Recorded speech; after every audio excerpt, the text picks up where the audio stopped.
Hi everyone. Welcome again to my channel. This is actually, apart from the welcome video, this is my first informational video. Thanks again. Welcome to the channel. And as promised, I will be doing a series of videos to provide information about different areas of the law, of which I am proficient in. And so today I'm going to do Citizenship 101. I don't know why the camera looks like this. It looks very different. It started out one way. I'm trying to get the right light, and if you look through reflected through the television, the lighting is a bit off. But anyhow, let's press forward. So, my video today is about immigration and particularly citizenship. So, what I wanted to say for all those watching is this. If you are eligible for your citizenship, meaning you have been a resident of the United States for the required time, whether it be 3 years or 5 years for some people, depending on your situation. I want you to get your citizenship. No ifs, ands, or about it, right? And so, what I wanted to go over are what the requirements are. And why I'm doing this is because I see often a lot of people sit in the green card space for an extended period of time and they aren't aware that they're doing themselves a disservice. Okay, so here goes. So, first thing, typically, if you have had your residency for for 5 years or 3 years in some instances, you are able to file your citizenship. What do you need? You need to be a resident in good standing, and that means you pay your taxes for the lot. You paid your taxes, right? You don't owe any taxes, and if you do owe taxes, you're on a payment plan. One, two. If you do have any criminal activity in the past or any criminal record, you have um, served your time, right? Or depending on the situation, you have now become a citizen in good standing. So you may have documents from, say, your clergy or a volunteer program that you participate in, or you have been effectively rehabilitated and have no crime on your record for the last 5 years, right? But, and I want to qualify that everybody's record and everybody's situation is different, right? So, again, I am not giving you, individual watching, legal advice for your particular situation. What I can do is give you the guidelines, the basic guidelines, but you have to contact an attorney you know or trust and get the assistance from them, get legal advice particular to your individual situation. So, what I'm providing here is a framework of what is required for citizenship. Okay, so let's go back to what we discussed eligibility 3 or 5 years. Two, you are a citizen in good standing, you pay your taxes. There is no outstanding alimony or child support, right? You support your kids, right? Um, Three, you have resided in the United States for the last 5 years. So even if you retain citizenship or you retain your standing in your country of your origin, right? So say you're from the Dominican Republic, for instance, right? And you have a business there or you have family there and you end up going back and forth. What that does not stop you from getting your citizenship. What is required, however, is that in the last 5 years, you have maintained your residence in the United States. And what does that mean by maintaining your residence? It means you either have a home or you're renting here. You can show you have a valid license here, you have a lease, you have a home with a mortgage.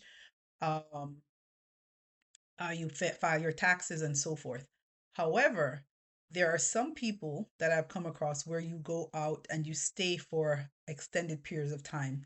You cannot stay out for more than one consecutive year, right? There are instances, for instance, I have a client now who who didn't, that that was a situation for him, and we were able to work through that with certain things that we had to do or put in place. Everybody's circumstance again is different, but typically that is what required. You have to be in the United States for the last 5 years before you file, right? And within those 5 years, you cannot be absent from the United States for one consecutive year, right? So you're going to need to have a record of your travel, right, for the last 5 years. So record of your travel, record of your employment, or if you're in school, your school record. So those are the basic things that you need for citizenship. Now, if you do have, for instance, criminal activity or criminal record in the past, then there is a higher hurdle, right, to overcome. So you're going to have to show that you have rehabilitated yourself. So you might need references.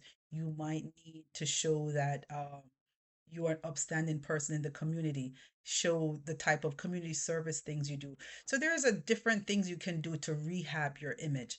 But what I will say is anyone who is a green card holder, do not wait. Look into getting your citizenship today. I am surprised that there are many people who, after, and I'll be blunt, right? Before the current administration, they basically they basically gave you a blueprint of what their intentions were. And I don't know if people did not believe them or people were were waiting for the outcome to believe them. And so I don't know why more people did not try to get their citizenship last year or even the year prior. Because a lot of people now are in that position where they need to get their citizenship. And the standard of review, I think, is at a higher level now. So previously, when they would, certain things that maybe they would overlook or would not delve into too much, they are now digging further into, right? So the bar has been raised. And so what I would say is that you don't want to wait. If you meet the criteria, do it now because we don't know what else they will attach or put put in as requirements or eligibility or further scrutiny, right? For citizenship, person seeking the citizenship. You want to be able to have that security, right? It's a security because there is a higher level of a higher degree of what they would have to do if they wanted to denaturalize you, and that's basically taking away your citizenship, right? For someone who has a green card, if you get into trouble tomorrow, or if something happens and you are found guilty, or it's considered a certain type of crime, right? That's what I'll describe it as. If you get into trouble and the crime meets where you are required to be, the level of the crime meets where you are to be where you can be deported, more than likely you will be deported, right? So what what happens is with the green card, there is no protection, whereas with the citizenship, it's not so easy for them to do that. You would basically go to jail, right? Or prison or wherever you are required to go, serve your time, but then you would be released back into the US as a citizen. Whereas if you are a green card holder, you have no protection, right? There is nothing to protect you. That is why once the current administration came in, they were just deporting people left and right. It was easy pickings for them because there were so many people who failed to get their citizenship. And I don't want to see you among those people. Get your citizenship. You not only have that as a benefit, right? The protection of being a citizen, but you also have some jobs. Some jobs you have to be a US citizen to have those jobs, right? And so you want to be able to have that. For some schools, right? Some levels of education, there are scholarships out there. You wouldn't qualify for those scholarships without being a citizen. So there are lots of benefits out there for you to have, and lots of reasons that you want to have your citizenship. I know in the past, a lot of people may have taken it as you're cutting ties with your community or your home country or the country of your origin, but I think you can maintain those cultural ties, maintain it by visiting your country of origin more often, you know, delving into your culture, your food and those things. But that doesn't mean that you're not who you are, right? They can't take away who you are, who you intrinsically are. So if you are from, say, the Philippines or from Dominica or from St. Kitts or wherever you're from, right? They can't take that away from you. And getting the citizenship in the United States is not going to take away who you are and your origin as a person. So don't let those things prevent you from getting your citizenship, because I think there is more benefit to be gained, right? Than than that than you have the potential to lose by not having your citizenship. And again, I don't think that everyone that you can't do it on your own, because I think you can effectively. There are people who can effectively get it. But what I will say to you is this: if you feel that you need your case is not very basic, and you think you might come upon hurdles when doing your citizenship, contact an attorney you trust and know. Why? Because you have a lot of times one shot, right? Um, the USCIS doesn't give you refunds, right? So once you file the paperwork, that's it. And sometimes, depending on how you file, if you file something incorrectly, it's hard to redo or to do things over. You want to get it right the first time. And I see that way too often. A lot of people are going to non-attorneys, which I have no qualms with, but sometimes it's just that the level of what they're doing, they don't necessarily instruct the person correctly. One, so they then later have to come to an attorney to fix it. One.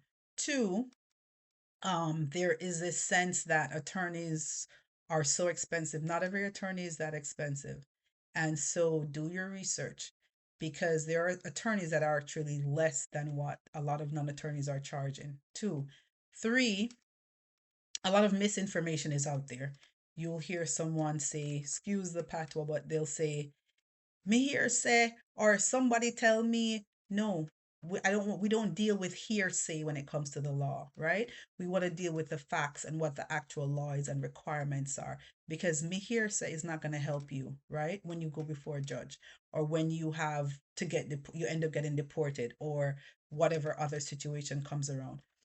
Follow what the requirements are. Go with someone you trust and someone who has the knowledge, the required knowledge, to get you where you need to be. Um, and that's all I'm trying to say.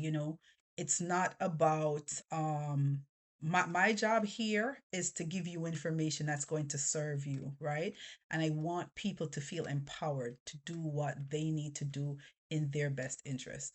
And so any information I can give my community, because I am an immigrant myself, so any information I can give my community or to help serve the immigrant community, I am willing to do so within, of course, the confines. Because again, I am not giving you particular legal advice, but I'm giving you enough information where you can make an educated decision, right? An informed decision about what steps you need to take and what is in your best interest. And so that is what I hope I have done for you today. And that is my hope that I can do for you every day. That's my goal, to do a video every day that will help people in their goals, in becoming in immigration, in whether it's business. If you have a business, you're trying to buy or sell a business, I'm familiar with that. I also have knowledge of intellectual property. So if you're trying to acquire a trademark or have a trademark dispute, I may be able to assist you there. If you are buying a property, residential real estate, I have knowledge there as well. And lastly, if you have issues with a contract, maybe you need help in drafting a contract, revising a contract, reviewing a contract, I also have information there as well. So, again, I want to thank you for tuning in. And this is one of many to come. And hopefully, I was able to give you some information that will help you on your immigration journey. And thanks again. And be sure to leave comments. I will try my best to answer any questions you have. Feel free to ask questions. I will I want to see comments. I want to see you guys back and forth and being active in the comment section. Thanks again, and I'll see you again soon. Take care.